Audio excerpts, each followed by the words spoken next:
Halo Sobat Podcast, apa kabar kalian semua? Senang banget hari ini Gilang Hafidzi kembali hadir untuk Podcast TVRI Jawa Barat. Nah, tema kali ini akan menarik sekali untuk kalian simak ya, karena berkenaan dengan yang saat ini sedang hangat-hangatnya. Apa itu? Suhu politik, terus kemudian juga tahapan-tahapan menuju pemilu 2024. Dan dalam Podcast TVRI Jawa Barat hari ini, tema yang kita angkat adalah dinamika dan isu politik yang melekat pada pemilu 2024. Nah, pastinya yang hadir hari ini di studio podcast TVRI Jawa Barat ini akan mengamati seperti apa nih dinamika dan isu-isu yang sedang hangat begitu ya. Karena memang jangankan pengamat begitu ya, memang banyak juga teman-teman ataupun juga para sobat podcast ini yang sangat aktif mengamati update dan juga perkembangan terkait dengan pemilu 2024. Langsung saya sapa narasumber kita ada Pak Yus Fitriadi selaku pengamat politik. Selamat apa nih ya kalau para penonton siang, pagi, malam ya Pak? Assalamualaikum warahmatullahi wabarakatuh. Waalaikumsalam warahmatullahi wabarakatuh. Sehat Pak Yus? Alhamdulillahirrahmanirrahim, pangestu Kang. Pangestu, baik. Nah, dalam kesempatan ini pastinya ini juga salah satu sarana kita untuk memberikan sosialisasi ataupun juga informasi yang mengedukasi ya tentang pemilu begitu ya. Walaupun memang secara suhu perpolitikan saat ini ada dinamika dan isu-isu yang membumbuinya gitu ya Pak ya. Pasti. Nah mungkin kalau dari Pak Yus sendiri nih, bagaimana nih melihat perkembangan dinamika politik menuju pemilu tahun 2024 saat inilah? Ya, kita sekarang kan berada pada penghujung tahapan pemilu ya. Jadi ada 3 tahapan saya pikir yang amat sangat krusial. Dan ini merupakan tahapan yang saya pikir paling krusial dalam konteks pemilu 2024. Yang pertama tahapan kampanye yang sudah kita jalani sekitar setengah bulan yang lalu lah kita mulai jalan sampai nanti pada tanggal 10 Februari sebelum masa tenang. Nah tahapan kedua adalah tahapan pungut hitung. Nah ini yang merupakan gongnya dari kontestasi ya pemilu 2024 terakhir adalah tidak lupa juga sama masukkan tahapan pasca pemilu. Karena di pasca pemilu ini pun terkadang akan rentan berbagai macam isu-isu berkembang, kemudian opini-opini yang bergulir dan juga potensi-potensi kerawanan terkait dengan pergeseran kotak suara, terkait dengan sengketa di Mahkamah Konstitusi, terkait dengan penghitungan suara, rekap dan sebagainya. Nah, pada 3 tahapan yang akan kita lalui ke depan, saya pikir ini akan semakin menguatnya tensi politik ya menjelang kontestasi 2024, menjelang pemungutan suara. Nah selama ini yang saya lihat memang isu yang berkembang ada sebuah pergeseran yang cukup fundamental dari pemilu 2019 dengan pemilu 2024. Kalau di pemilu 2019 itu isu yang amat sangat masif di tengah-tengah masyarakat itu terkait dengan politik identitas. Sampai kemudian ada isu kalau capres ini menang tidak akan ada azan lagi, bahkan ada yang mayat tidak disolatkan, gitu-gitu kan. Nah itu isu berkembang. Nah yang kedua isu negatif campaigns, kemudian black campaigns itu cukup kuat. Nah 2019 itu bergeser ke isu yang paling teknikal, gitu loh. Yang dimaksud paling teknikal adalah yang pertama misalnya isu terkait dengan intervensi. Intervensi berbagai macam struktur negara terhadap pelaksanaan pemilu. Itu isu yang berkembang. Yang kedua adalah politik dinasti. Nah, semenjak keluarnya putusan MK terkait dengan syarat minimal calon presiden dan wakil presiden, akhirnya kemudian isu itu bergulir. Yang pada akhirnya menciptakan bola salju yang semakin mengkristal hari ini terkait dengan politik dinasti. Nah, yang ketiga adalah politik neo orde baru. Itu yang kemudian isu juga berkembang karena tidak lepas dari berbagai macam fenomena yang ditunggangi oleh isu-isu intervensi tersebut. Nah, dalam konteks ini maka saya pikir ini sebuah bentuk warning bagi seluruh stakeholder pemilu, tidak itu penyelenggara pemilu, kemudian juga peserta pemilu, terlebih bagi masyarakat agar memang mengantisipasi isu itu. Karena apa? Karena berbagai macam dinamika politik pun ketika ada masalah tentu rakyat akan jadi korban. Itu misalnya sampai hari ini misalnya ketika isu politik identitas 2019, ya Prabowo dengan Jokowinya sudah asik-asik di kursi empuk, masyarakat masih ada yang berantem. Nah, itu pun akan terjadi pada pemilu 2004 ketika kemudian isu itu tidak mampu dikelola oleh kita semua sebagai stakeholder pemilu bangsa ini. Ya. Kemudian sorotan dari Bang Yus sendiri lebih kepada melihat para calon, kan sekarang itu pilihannya ada calon anggota legislatif, kemudian juga capres-cawapres gitu ya. Kalau masyarakat sendiri karakternya di 2024 nantinya akan lebih kepada apa nih? Apakah atensinya akan lebih dominan gitu, atau terbagi secara Ini kan begini, undang-undang pemilu 2019 dengan 2024 nggak ada yang berubah undang-undangnya. Sama kita melakukan pemilu serentak dengan 5 kotak suara. Yang pertama pemilihan presiden wakil presiden.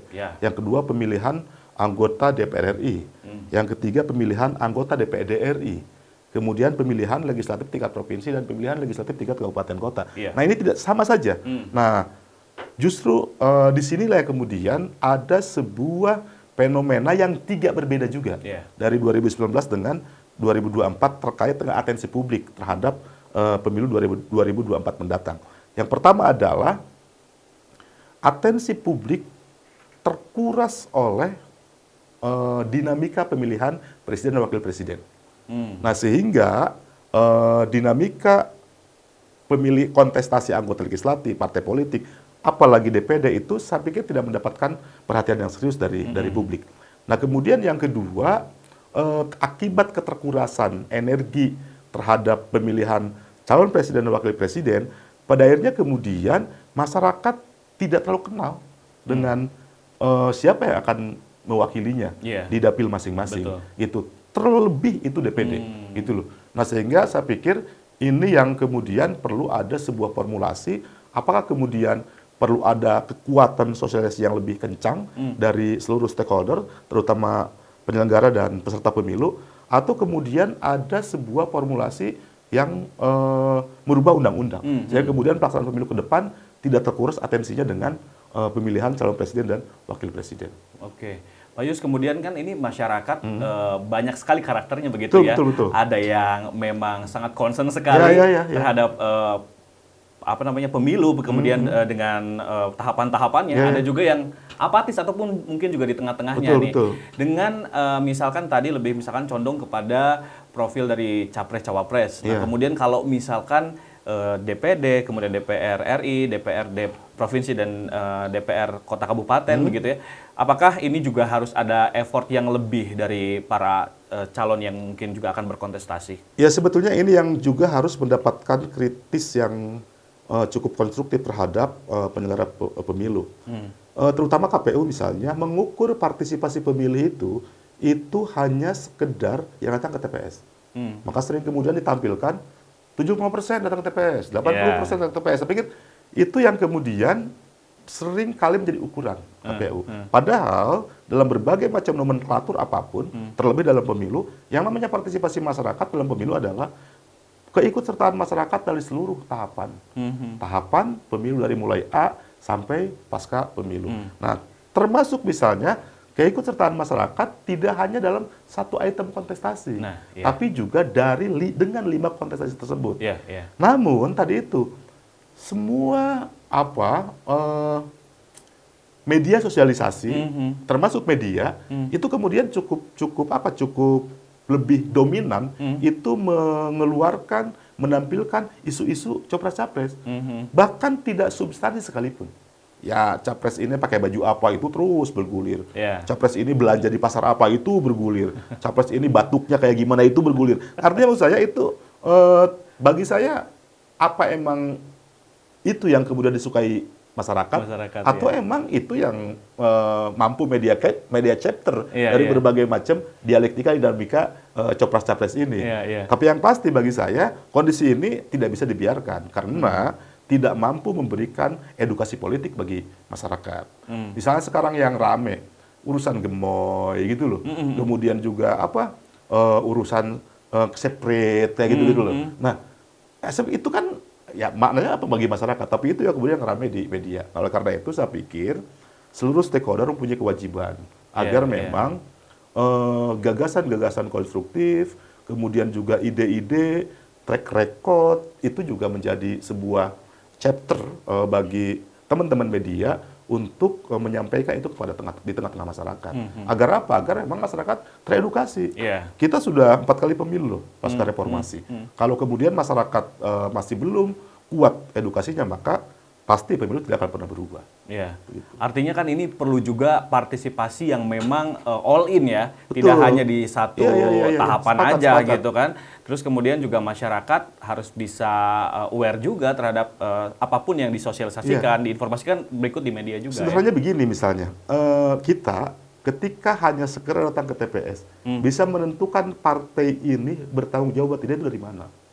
Bisa memilih calon presiden ini yang akan merubah Indonesia itu kayak gimana. Kalau kemudian kita tidak paham track record. Kalau kita tidak nongkrongin dari mulai verifikasi faktual pendaftaran partai politik. Ya kan bagaimana misalnya di verifikasi faktual baru pendaftaran aja sudah banyak partai yang berbohong dengan memanipulasi formulir, dengan memanipulasi keanggotaan. Nah, kalau tidak mengikuti ini, kalau hanya sekedar masuk di hilirnya saja, saya pikir ini tidak akan pernah mendapatkan e-vote dalam pemilu 2024 ini. Gitu loh.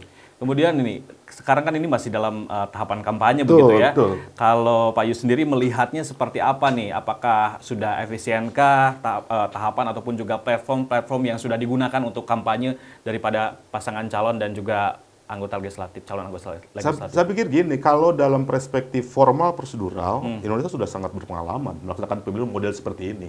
Sehingga kalau dalam perspektif formal prosedural itu saya pikir sudah tidak terlalu banyak masalah. Tapi masalahnya ini pada masalah hal yang bersifat substantif. Misalnya terkait dengan tegaknya aturan. Itu. Karena aturan yang kemudian seringkali dipakai di Indonesia itu hanya sekedar norma. Contoh misalnya, ketika salah seorang capres misalnya hadir di tengah-tengah kepala desa seluruh Indonesia, emang tidak ngajak, nggak ada ajakan. Saya mengajak, mari pilih, nggak ada. Gitu. Tapi kan dengan datangnya ke sana kan itu sudah ngajak. Tapi itu dalam konteks aturan kita tidak disebut itu mengajak, gitu kira-kira. Ataupun misalnya ketika kita melihat spanduk-spanduk sebelum masa kampanye itu yang dilarang adalah spanduk, baliho itu yang ada kata-kata mengajak. Ya terus gimana? Padahal cara ngajak, mari pilih saya itu kampanye tahun 90-an, Pak. Kan gitu kira-kira kan? Dengan menampilkan baliho, menampilkan gambar, foto, nomor. Ya itu kan ngajak gitu loh. Betul. Artinya menurut saya dalam konteks substantif itu kita belum masuk gitu loh. Pertama. Nah yang kedua, saya pikir juga masyarakat itu masih mempunyai mindset bahwa udahlah pemilu gimana nantilah. Yang penting sekarang yang datang bawa uang, bawa sembako ya kita terima aja gitu loh. Nah itu masih punya kerangka berpikir seperti itu. Untuk milih itu nanti aja gitu loh. Nah sehingga kemudian disinilah maraknya politik transaksional, bahkan nyaris menjadi sebuah budaya gitu loh. Nah itu akan repot, akan susah sekali menghilangkannya ketika politik transaksional itu sudah mengakar, mengkristal menjadi sebuah budaya. Nah kemudian yang terakhir itu adalah integritas. Ini kan dari mulai penyelenggara pemilu, bahkan saya sering sebut bahwa ancaman bagi kualitas demokrasi melalui pemilu Indonesia itu bukan dari luar. Justru ancaman itu lahir dari dalam. Bisa kita bayangkan misalnya, Bawaslu Kota Medan, OTT, gitu loh. Itu penyelenggara pemilu loh. Gitu loh. Bahkan banyak sekali kemudian di Kalsel misalnya, juga dipecat gitu loh. Karena disintegritas gitu. Nah, saya pikir itu penyelenggara pemilu kan gitu. Artinya ancaman bukan dari luar. Begitupun kemudian terkait dengan intervensi atau independensi atau netralitas. Sekarang itu isunya bukan hanya sekedar ASN loh, netralitas itu. Presidennya langsung isunya kemudian tidak akan netral di pemilu. Ya kalau kemudian itu sudah terjadi, ya bagaimana dengan struktur pemerintah ke bawahnya kan gitu kira-kira kan.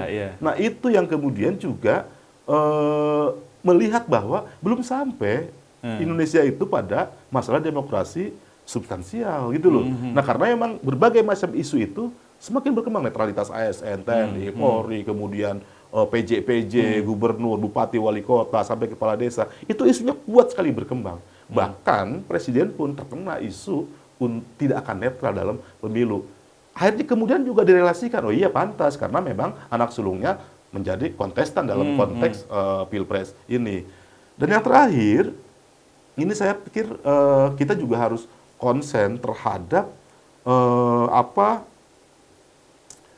intervensi penyelenggara pemilu gitu loh. Karena kan gini, pola rekrutmen penyelenggara pemilu dari mulai KPU, Bawaslu, DKPP itu kan rekrutmen oleh partai politik melalui Komisi 2. Kan gitu kira-kira kan. Nah, artinya wasit direkrut oleh pemain. Nah, nanti kan potensi keberpihakannya kan cukup kuat. Nah, terus apa yang bisa menjembatani agar itu semua tidak terjadi? Hanya satu, partisipasi masyarakat untuk mengontrol, untuk ikut mengawasi, untuk ikut memantau dari tahapan awal sampai akhir.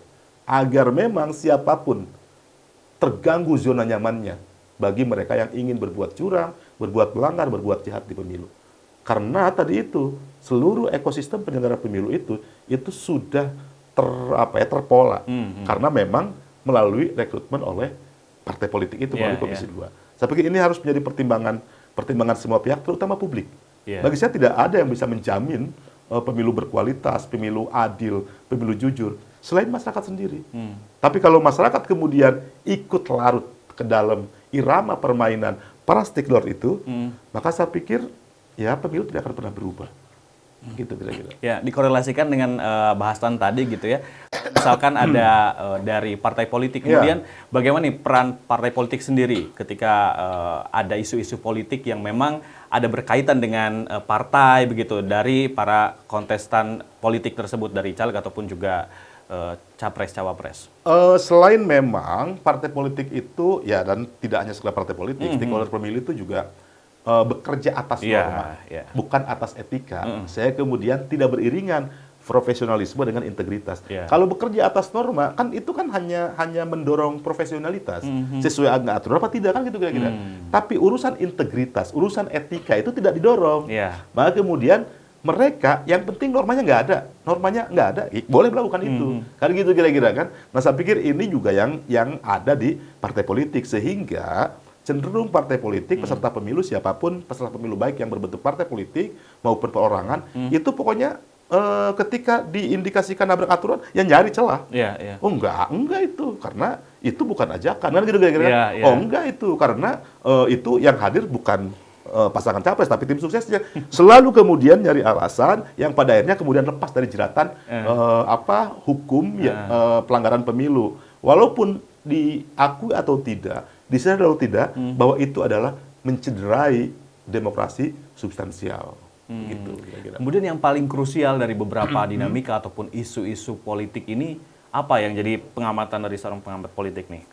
Kalau saya sih melihatnya itu pada 3 isu. Yang pertama adalah yang amat sangat mengganggu itu adalah isu intervensi. Itu sangat mengganggu.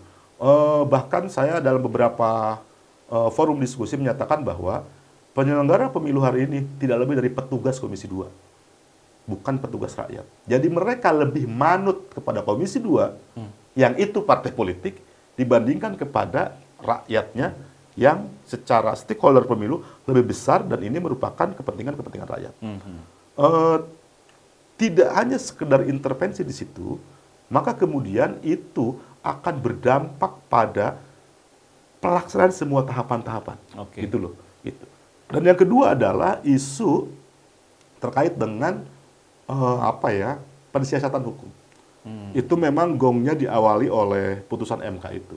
Jadi itu dianggap opini itu kuat, isu itu kuat bahwa demi sebuah kekuasaan itu sampai memanipulasi, merekayasa hukum, sehingga kemudian itu berdampak pada kegaduhan, kemudian juga trust publik sampai hari ini. Bahkan terakhir kalau lihat hasil riset dari beberapa lembaga riset, tingkat kepercayaan terhadap Mahkamah Konstitusi sangat jauh, jadi anjlok gitu loh. Itu diawali dengan itu. Nah, dengan rekayasa hukum itu maka bukan tidak mungkin berbagai macam hukum pemilu pun akan mendapatkan sentuhan-sentuhan rekayasa dari semua stakeholder. Nah, yang ketiga adalah isu Neo Orde Baru. Itu saya pikir juga sangat mengganggu gitu loh. Kenapa muncul isu itu? Gitu loh. Ya karena tadi itu mungkin ada opini yang dikembangkan intervensi presiden, kemudian menggerakkan kepala desa, kemudian juga ada praktek-praktek di beberapa wilayah, opininya ada yang intimidasi. Ya. Gitu loh, misalnya sekarang BEM UI yang dipecat, dicarikan isu lain. Kemudian ada kawan-kawan kami yang dianiaya oleh yang berseragam TNI, kan gitu. Beberapa kawan-kawan juga mendapatkan perlakuan yang, nah itu kan kira-kira mungkin perilaku itu diopinikan sebagai mirip rezim Orde Baru yang terjadi hari ini. Dan yang terakhir, isu yang paling juga menarik adalah isu terkait dengan dana kampanye. PPATK baru saja merilis bahwa ada triliunan transaksi mencurigakan setelah ditetapkan DCT. Oke. Artinya buat apa? Selain buat kampanye, kan gitu kira-kira kan? Nah, berarti kan selama ini, bahkan kenaikannya menurut PPATK sampai 100%. Gitu. Artinya, itu kalau kemudian tidak diungkap, tidak dibuka, tidak ditransparankan terhadap rakyat, itu akan mengganggu dan mencederai pesta demokrasi 5 tahunan ini. Gitu. Saya pikir 4 isu ini perlu menjadi perhatian dari semua publik dan perlu tuntas. Gitu. Jangan sampai nggak tuntas. Gitu. Karena apa? Karena kalau lihat penegak hukum pemilu kita, itu amat sangat obesitas. Gitu loh. Di negara lain nggak pernah kita ketemu dengan 3 penyelenggara pemilu. Di negara manapun. Gitu. Di Indonesia 3 penyelenggara pemilu. Penyelenggaranya KPU, yang mengawasinya Bawaslu, yang menegakkan hukum etik penyelenggara pemilu DKPP. Kurang apa lagi gitu loh. Harusnya bisa lebih efisien ya. Tadi itu kebangetan kalau kemudian masih ada celah-celah hukum yang bisa melanggar, yang bisa direkayasa. Nah gitu kira-kira. Nah terus ya mereka gimana perannya kalau kemudian pemilu itu belum bisa mengungkap pelanggaran, belum bisa mengungkap transaksi keuangan mencurigakan, belum bisa mengungkap indikasi intervensi, belum bisa mengungkap indikasi tidak berintegritas penyelenggara pemilu. Ya terus buat apa banyak-banyak penyelenggara pemilu? Kan gitu kira-kira kan? Saya pikir harusnya harapan kita adalah dengan obesitasnya struktural penyelenggara pemilu kita, itu tidak ada celah untuk siapapun yang berbuat cedera terhadap demokrasi. Ya, terlebih kan penyelenggaraan pemilu ini sudah berkali-kali begitu ya dengan berbagai evaluatifnya. Betul. Sehingga seharusnya ini menjadi refleksi gitu ya. Iya, pasca reformasi 2024 itu pemilu yang keempat. Gitu. Ya. Artinya sudah mengalami 3 pemilu dan saya pikir harusnya sudah menemukan titik tahapan kedewasaannya dalam merespon pemilu.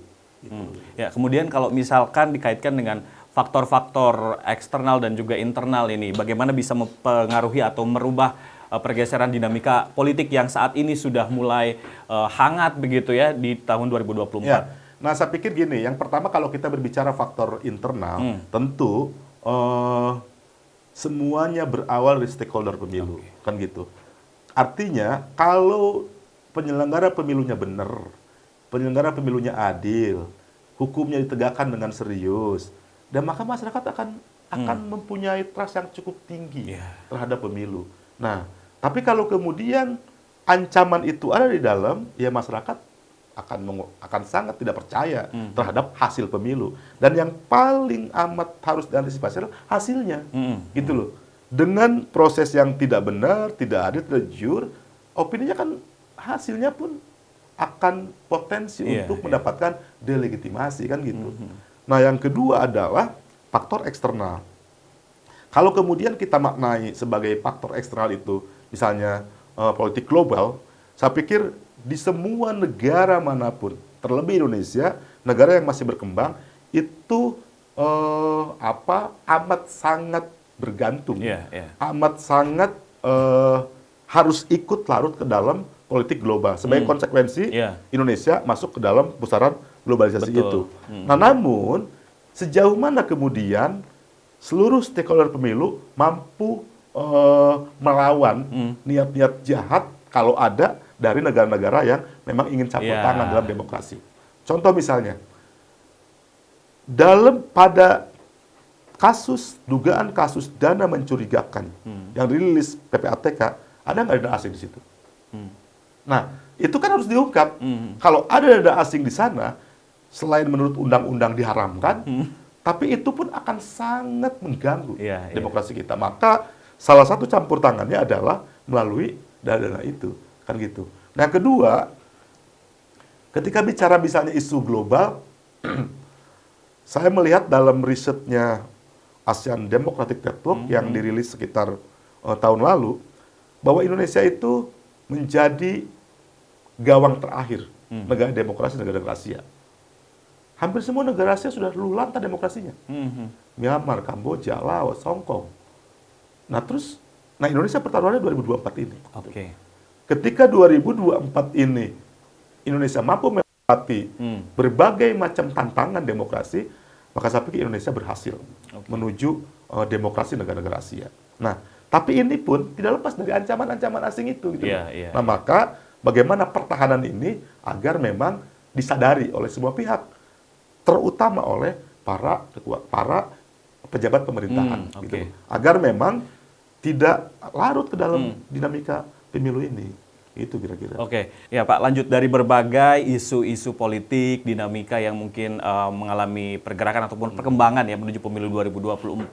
Di samping daripada itu juga ada peran-peran lain dari beberapa stakeholder termasuk media massa, media sosial dan sebagainya. Yang itu juga dikonsumsi salah satunya mungkin oleh rekan-rekan kita di generasi milenial, Gen Z seperti itu. Nah, bagaimana agar bisa lebih selektif kemudian juga efisiensi dari penyampaian dari media ini bisa dikonsumsi dengan baik gitu? Nah, sebetulnya dalam kacamata saya itu media hari ini, baik itu media mainstream, media sosial, kemudian seluruh media apapun itu mempunyai peran yang amat sangat strategis. Tidak hanya dalam demokrasi formal prosedural, tapi juga dalam demokrasi substansial. Nah, minimal ada 4 peran yang bisa dikuatkan oleh media ketika kemudian ingin mendorong kualitas demokrasi melalui pemilu. Yang pertama adalah sosialisasi. Jadi media itu mendorong informasi-informasi apapun terkait dengan pemilu, terutama yang hal bersifat administratif, cara memilih, kalau tidak masuk DPT, kalau harus lapor ada pelanggaran kayak apa, yang dimaksud melanggar seperti apa. Nah itu saya pikir media cukup kuat perannya di sana gitu. Sampaikan kepada publik. Gitu. Nah yang kedua adalah peran edukasi. Yang disebut peran edukasi misalnya, sampaikan track record capres nomor 1 kayak gimana nih, track recordnya. Nah itu faktual. Capres nomor 2, capres nomor 3. Sehingga masyarakat diberikan pilihan-pilihan, tidak ngeblank hanya sekedar milih. Gitu loh. Begitu loh partai politik dan seterusnya. Syukur-syukur bisa sampai ke calon anggota legislatif. Gitu loh. Nah, akhirnya itu peran edukasi agar memang masyarakat diberikan edukasi untuk memilih, referensi memilih. Gitu. Atau misalnya bagaimana cara menangkal hoax, menangkal negatif campaigns, black campaign. Itu saya pikir media punya peran edukasi. Nah, yang ketiga adalah peran advokasi. Jadi advokasi itu adalah bagaimana keberpihakan terhadap masyarakat terkait dengan isu yang berkembang, gitu loh. Misalnya ada isu intervensi, ya bagaimana masyarakat agar tidak kena intervensi itu. Bagaimana penyelenggara pemilu dijamin keadilannya, dijamin kejujurannya. Yang terakhir adalah peran mitigasi. Nah, peran mitigasi adalah warning system agar memang, hey, ini potensinya ini. Hati-hati loh penyelenggara pemilu. Ini potensi pelanggaran di sini. Tahapan ini, tahapan pungut hitung ini. Sampaikan secara tegas oleh media, tentu dengan itu merangkum dari berbagai macam informasi. Gitu loh. Nah, ketika disampaikan berbagai macam potensi-potensi pelanggaran, potensi kejahatan, potensi penyusupan, potensi intervensi global, itu kan akan membuat sebuah pertahanan stakeholder pemilu menjadi antisipatif juga. Gitu. Nah, dari semua itu kemudian saya pikir media juga mempunyai peran yang cukup rawan. Gitu. Gitu loh. Karena apa? Media hari ini kan ya selain banyak yang sudah berpihak, kan gitu kira-kira kan? Ya hampir semua media, kecuali punya negara, itu juga mungkin mempunyai afiliasi politik, kan gitu kira-kira. Kalau punya negara, clear gitu loh. Tapi kan kalau berafiliasi ke politik, siapa yang bisa jamin pesan-pesannya itu hanya sekedar moral? Tidak punya pesan afiliasi ke kekuatan politik tertentu. Itu tentu tidak berdewasakan. Nah, selain itu juga, media ini sekarang cukup banyak variannya. Sampai netizen personality pun mampu menggunakan media. Misalnya berbagai macam platform media sosial. Nah, ini juga yang penting harus dikuatkan aturannya. Karena apa? Karena ini yang masuk kantong-kantong dari media ke masyarakat. Bahkan ya mungkin ya kitab suci rujukan politik akar rumput terhadap media adalah WA Group. Kemudian juga YouTube, kemudian juga Facebook, atau media-media, platform media sosial yang lain. Itu yang menjadikan referensi kitab sucinya. Kalau kemudian itu yang terjadi, maka bagaimana cara menyaring informasi yang benar dan salah, yang hoax dan real, yang kemudian negatif campaign dan positif campaign, black campaigns dan clear campaigns, itu kan tidak ada yang bisa menyaring. Karena semua bebas membuat media gitu loh. Karena itu saya pikir penting bagi media-media mainstream seperti misalnya TVRI tentu saja itu membuat sebuah formulasi yang mampu mendorong kedewasaan politik bagi masyarakat. Oke, baik. Artinya ini juga yang meningkatkan awareness dari masyarakat, para pemilih yang milenial juga nih, untuk bisa lebih aware, terus kemudian inisiatif dan juga partisipatif ya. Sehingga nanti selektif juga dalam memilih informasi-informasi yang masuk tentang pemilu. Oke Bang, karena waktunya ini terbatas ya, jadi kita harus akhiri. Terima kasih banyak. Semoga ini bisa jadi perspektif yang baik untuk para pemilih yang lebih cerdas lagi. Terima kasih banyak nih buat Sobat Podcast yang menyaksikan dari awal sampai akhir. Semoga kalian juga bisa lebih aktif dan juga lebih paham lagi tentang rangkaian pemilu 2024 dengan dinamika dan isu-isu sosialnya. Dan sampai di sini jangan lupa untuk subscribe, komen, dan juga like akun channel YouTube TVRI Jawa Barat. Gilang Hafizi pamit. Terima kasih. Terima kasih, Bang.